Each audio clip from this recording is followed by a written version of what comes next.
Welcome back to Good Morning Boss. Naku mga boss, kahit pa bakasyon, chance nyo na ito malaman ng lahat ng detalye at impormasyon tungkol sa bagong education system ng ating bansa na K-12.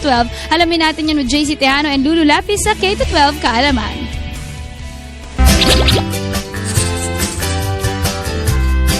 Kumusta mga boss? Ako si JC at kasama ko naman ang best friend ko sa school na si Lulu. Ako si Lulu.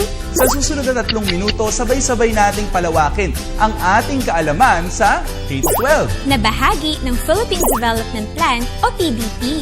Noong huli nating pagkikita, pinag-usapan natin ang mga pagbabago sa kinder, elementary at secondary education sa ilalim ng K-12 program.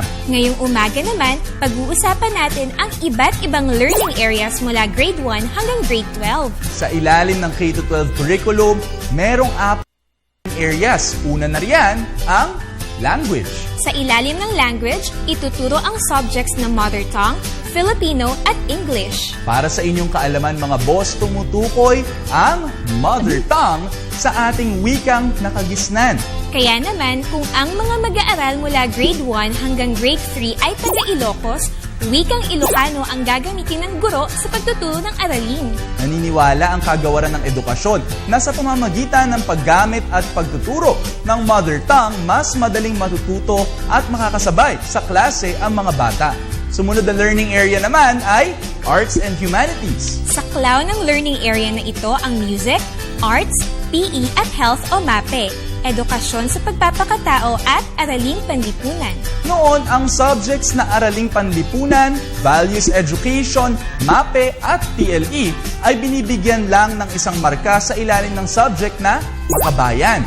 Ngayon, ang mga subject na ito ay magkakaroon na ng kanya-kanyang marka sa report card ng mag-aaral. Ang ikatlong learning area naman ay Science and Math. Sa ilalim ng K-12 curriculum, ang dating science and health ay tatawagin na lang na science dahil ang health ay isasama na sa MAPE. Tama ka dyan, Lulu. At ang ika-4 at huling learning area mga boss ay Technology and Livelihood Education na mas kilala natin sa subject na TLE. Language, Arts and Humanities, Science and Mathematics at Technology and Livelihood Education.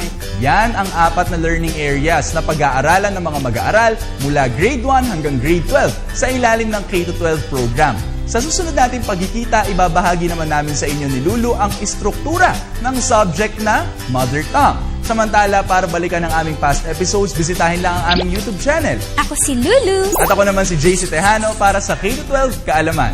Paalam! Paalam.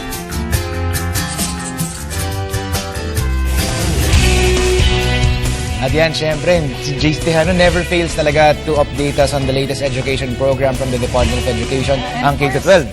Lapis. Yan, oo. Syempre, nalolonely yan si JC. Kaya buti na lang, meron siyang company ni Lulu.